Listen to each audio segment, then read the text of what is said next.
Hello friends, आज हम बनाएंगे आलू मटर वेज पुलाव। बहुत ही आसान और टेस्टी रेसिपी दोस्तों।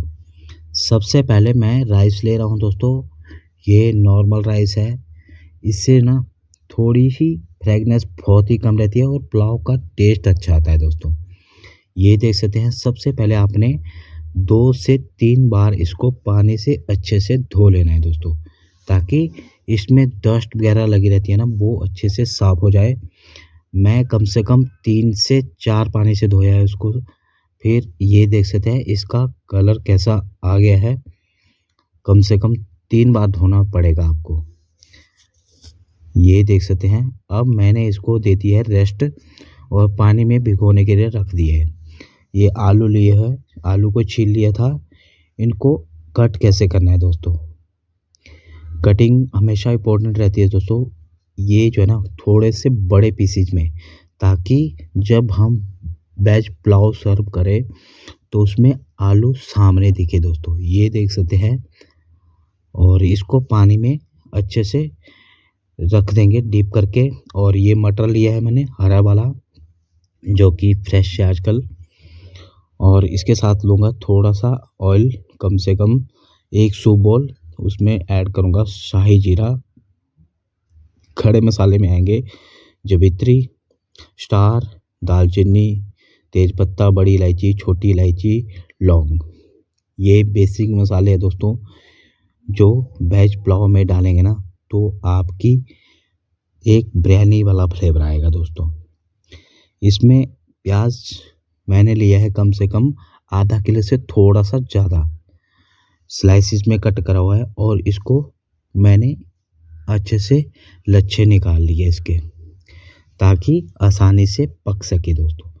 इसको कम से कम आपने जब तक ब्राउन ना हो जाए तब तक इसको इसी तरह से चलाते रहना है। इस चीज़ का ध्यान रखें। यहाँ पर थोड़ा सा टाइम ज़रूर देना पड़ेगा अपने, जब भी बिरयानी बनाओ या पुलाव पुलाव बनाओ। ये देख सकते हैं हल्का ब्राउन हो चुका है। अब मैं इसमें ऐड करूँगा थोड़ा सा नमक, जो इसको अच्छे से चला लूँगा ताकि अच्छे से कलर आ सके दोस्तों। प्याज जो है ना अब ब्राउन हो चुका है, तो मैं इसमें ऐड कर रहा हूँ जिंजर गार्लिक पेस्ट। इसको भी प्याज के साथ अच्छी तरह से भून लूँगा, ताकि इसका फ्लेवर जो है ना हमारे प्याज और मसालों में अच्छे से आ सके। ये देख सकते हैं। इसको भून लिया है मैंने। अब मैं ऐड करूँगा इसमें टमाटर।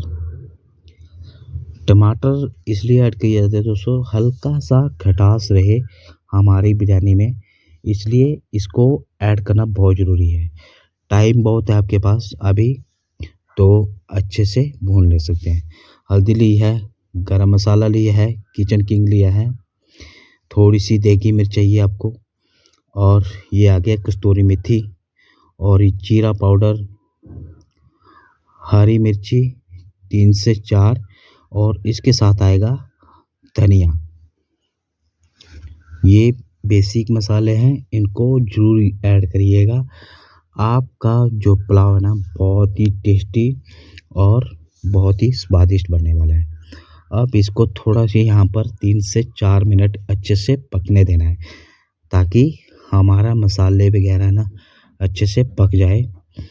अब ऐड करिएगा यहाँ पर 1 सूप बोल दही। दही जो है ना इसके टेक्सचर को ना बहुत ही अच्छे मेंटेन से कर देती है। देख सकते हैं कम से कम 3 से 4 मिनट हो गया है इसको भूनते हुए। अब जो है ना ऑयल छोड़ना स्टार्ट कर दिया है। अब इसमें ऐड कर दे थोड़ा सा धनिया। यहाँ पर धनिया ऐड इसलिए ऊपर से अभी ऐड करा है, क्योंकि जब मसाले के साथ थोड़ा सा धनिया आएगा ना बहुत ही टेस्टी लगता है। इसकी फ्रेगनेंस जो है ना बहुत ही अच्छी लगती है। और इसमें हमने ऐड कर दिया आलू और हरा मटर। अब यहाँ इसको पकाना है कम से कम 5 से 6 मिनट, ताकि हमने उबले आलू लिए है, कच्चा आलू यूज़ कर रहा हूँ। तो यहाँ पर ना उबले हुए आलू में क्या रहता है ना, उसका जब बॉयल करते हैं तो उसका टेस्ट जो है ना वो पानी में आ जाता है। सिर्फ आपने फ्रेश आलू यूज़ करने हैं और इसमें पुलाव में टेस्ट लाना है। ये देख सकते हैं 5 से 6 मिनट हो चुके हैं।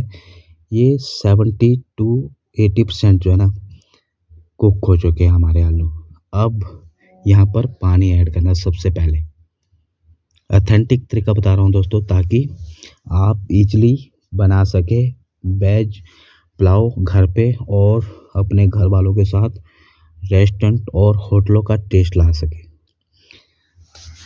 आप लोग जब भी बनाएंगे तो आप घर में हर कोई आपकी तारीफ करेगा। बस कुछ एक चीज़ों का ध्यान रखना होता है दोस्तों। ये देख सकते हैं बॉयल आ चुका है। मैं यहाँ पर नमक मिर्च जो है ना चेक कर सकते हैं आप। प्रॉपर रखना है ताकि बार बार आपको डालने की ज़रूरत ना पड़े। ये आ गया फ्रेश मिंट, पुदीना, रोज़ वाटर थोड़ा सा और उसके साथ जाएगा केवड़ा वाटर, ताकि अच्छी फ्रेगनेंस के साथ साथ अच्छा बैलेंस हो हमारी वेज पुलाव में। अब मैं इसमें ऐड करूँगा अपने चावल, जो कि मैंने भिगोने के लिए रख दिए थे। और दोस्तों वीडियो आपको अच्छा लगे प्लीज़ एक छोटा सा लाइक ज़रूर कर दिया करो। एक आप चैनल पे नए आए हो तो सब्सक्राइब और घंटी के बटन को ज़रूर दबाना है, ताकि इसी तरह की वीडियो आप तक सबसे पहले पहुंच सके। और ये देख सकते हैं ऊपर से ऐड करे हैं मैंने नींबू के स्लाइस। इससे ना थोड़ा सा बढ़िया कलर आता है अपने पुलाव में। अब मैं इसमें थोड़ी सी सिल्वर फॉइल लगा देता हूँ, दम लगाऊंगा इसमें। अभी जो है ना अपने एक बार बीच में चेक जो कर लेना है, ताकि ऊपर जो है ना थोड़ी सी ऊपर का जो है ना नीचे कर देना है, नीचे का ऊपर, इसको पलटी जरूर करना है ताकि अच्छे से टेस्ट मेंटेन हो सके। ये देख सकते हैं अभी 50% कुक को है, तो आपने इस चीज़ का ध्यान रखना है। इस तरह से आपने पलटना ज़रूर है। इससे ना सभी को ना टेस्टी वेज पुलाव खाने को मिलेगा। नहीं तो टेस्ट जो है ना किसी को यानी कि मतलब ना मेंटेन नहीं हो पाएगा। ये चीज़ है। ये देख सकते हैं। अब इसमें फिर से लगा दूँ ढक्कन। अब कम से कम 4 से 5 मिनट इसी दम में पकाना है आपने। ये देख सकते हैं दोस्तों वेज पुलाव आलू मटर का जो पुलाव ना बन के हमारा रेडी हो चुका है। नॉर्मल राइस यूज़ करे थे ताकि हम पुलाव का अच्छे से, ये देख सकते हैं बिल्कुल खिले खिले है। और ये देख सकते हैं हमारा आज की रेसिपी दोस्तों आलू मटर वेज पुलाव, बहुत ही टेस्टी। और इस तरीके से ज़रूर बनाइएगा एक बार।